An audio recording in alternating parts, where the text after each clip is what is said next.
Well, good afternoon.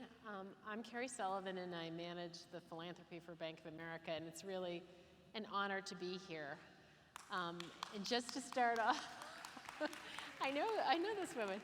And just to start off, I'm really inspired by looking out and seeing how many people and how many leaders are engaged in this important work around creating opportunities for all young people to have meaningful employment in their lives. So hats off to all of you. I had the opportunity to participate in a session this morning with David Shapiro and Ashona from Urban Alliance and Mentor. And what was clear to me is we have a lot of work to do, but we've made some inroads and are making progress. But what I came away with is that the voice of young people and young adults is really critical, that we who are working on these issues have to listen and have to respond. So today I have two young leaders with me who are on different trajectories of their journey. And they're going to share a little bit about their work, what inspires them, and really just to have a fireside chat. So I'm going to introduce them in order. I'm going to start with Carlos. And I just want to get it all straight because it's a very impressive resume. But Carlos Polanco is starting his senior in high school, and he's at Clifton, New Jersey, and was a student leader for Bank of America. At his young age, he has already been very engaged as a volunteer at the Boys and Girls Club. He created and served as vice president of a student union. He created it for the school. And he also serves as a student representative on the local board of education. So he is a leader and can share his point of view on all the work that we're doing and his experiences as well. And also a great dear friend of mine, Nate Cole, who was our first class of student leaders back 12 years ago. And that was the beginning of his journey. He is now the executive director of Urban Alliance in DC, and he's really paying it forward. So I just want to share I hope that they can share their perspective on the work that you currently do and the experiences you had as a student leader and as really, I think, getting that first job opportunity where you had mentorship, access to networks, and also had an opportunity to work with other young people. So I'm going to start with you, Carlos. Okay.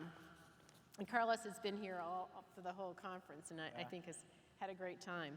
But Carlos, tell me a little bit about your internship at Boys and Girls Club. I know you volunteered there before, and then came on as a role as a paid intern. Yeah. So I worked at the Boys and Girls Club of Clifton, and I had actually worked there for 1 year prior and volunteered 2 years prior. But I was in the classroom. I worked with the kids hands-on, dealt with parents. And then I was an administrative intern, so I would process memberships and all of that good stuff. But it was exciting work, nevertheless. But it was a different aspect. I got to see how nonprofits work, what it is that drives them, and how much they have to reach out to their communities because they rely heavily on their communities and what they do. And so I realized that in where I worked, it was heavily populated by Latino and people of the Black community. And so many of the parents, they would apply for scholarships, so reduced rates. And it would be because their jobs simply weren't providing enough. And so I would be tasked with going through some people's taxes and deciding for them if we could give them a scholarship. And then that would decide the fate of their child that they would be coming to the club to receive care. And that was just one aspect. But then at the same time, I got to see the incredible work that we were doing, the behind the scenes, and how we impacted these children's lives. We knew them on a personal level, even though we didn't see them every day. We knew them through papers and applications and names, but we knew them nevertheless. We knew who they were, their personalities and such. So in addition to your internship, Carlos, you also went to the Student Leaders Summit in DC. What did you think of that? What kind of experience was that in terms of building your leadership and your future opportunities? Oh boy, the summit was incredible. I met people from all across the country. I met people from California and Oregon. I got to hear from different perspectives that I wouldn't normally hear. One of the incredible things was, so we listened to a civil rights speaker. How often does that happen? Not often.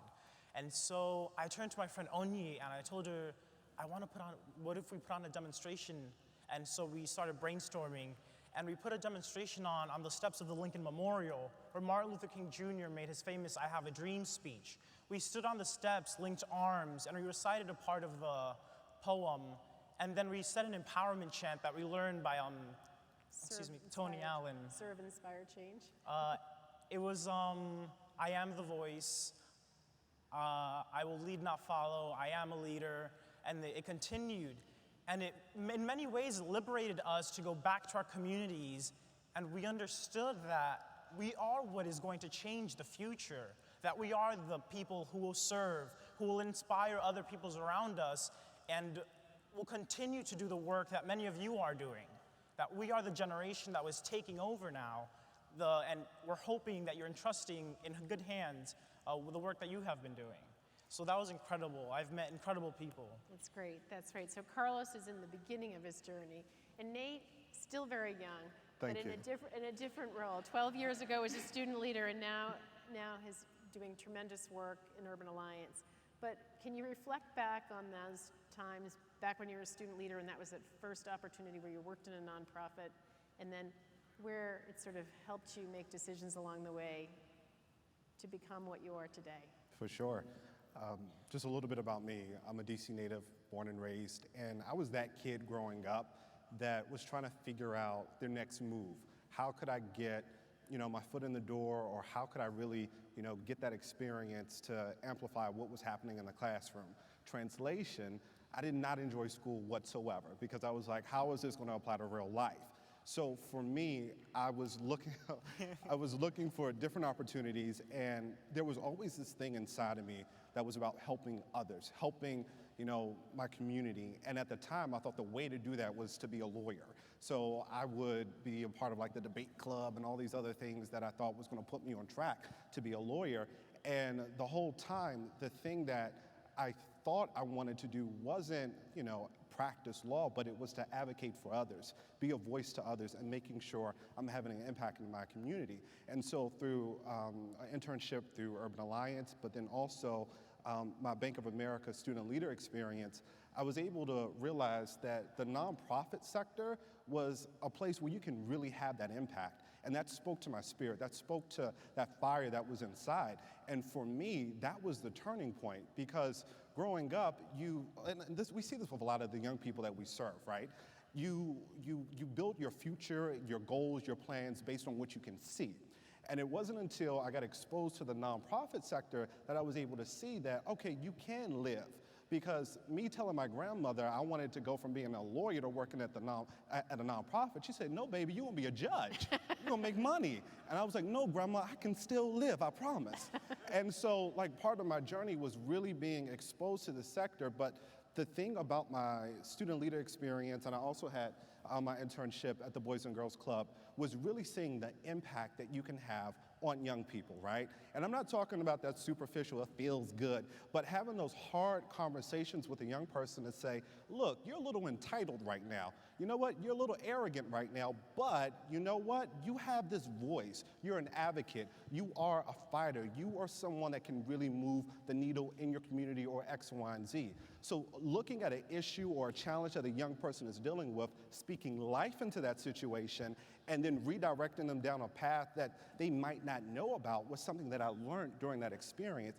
And that experience also provided me the opportunity to be exposed to something that I was still trying to figure out. By the way, we have Nate speak to each student leader class because he's really showed how to give back, pay it forward, be a leader, and really make decisions. I mean, it's incredible work. Both of you have mentors along the way? I know you mentioned to me something about a third grade teacher. So I went to elementary school in Passaic, and I had an elementary teacher. And it wasn't until recently that I realized, I think she's the one that put me on this path to where I am today. She recommended me to join the Gifted and Talented program in 4th grade. And it's crazy to think that that's what changed my path in my life to be able to speaking to you here today. And so I guess that was my first mentor. At the Bank of America Summit, I actually met Cynthia Bowman. She's the Bank of America's Chief Diversity and Inclusion Officer. And she contacted me after the summit, and she was like, if you need anything, contact me. I will speak to you. If you need help or if you have ideas, just let me know and I can help you. And it's opened so many doors that these people who, they come into your life and they try to lift you up and they give you advice of things that they have done. And in many ways, that's what I want to do to my community.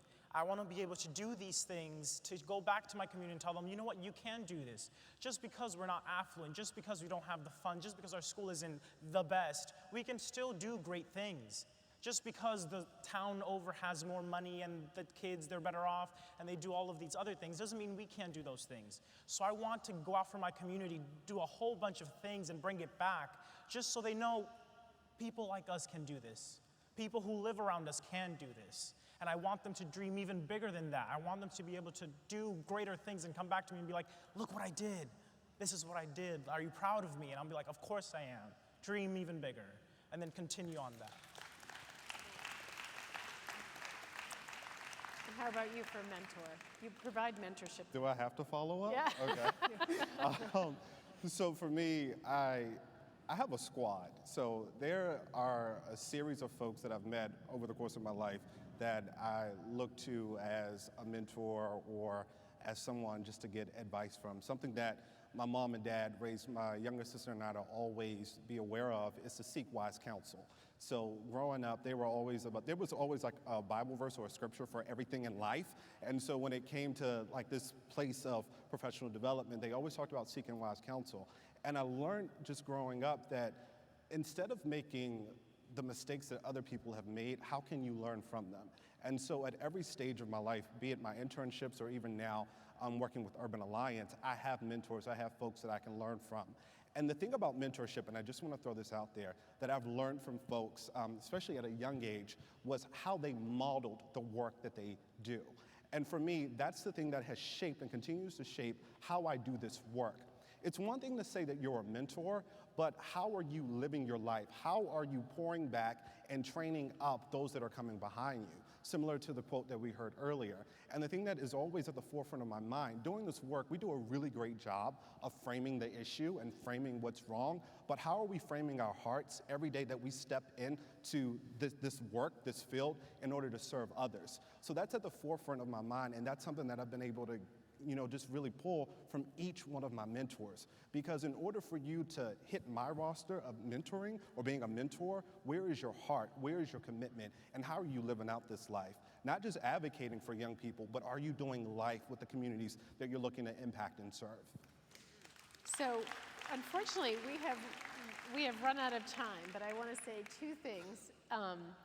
Obviously, I wanted to end this with a high note and hope for the future. And looking at both Nate and Carlos, I hope you also see the hope in a better world for everyone, so that there's opportunities for all young people. So congratulations and thank you for sharing your personal journey. Thank you. Thank you. Thank you.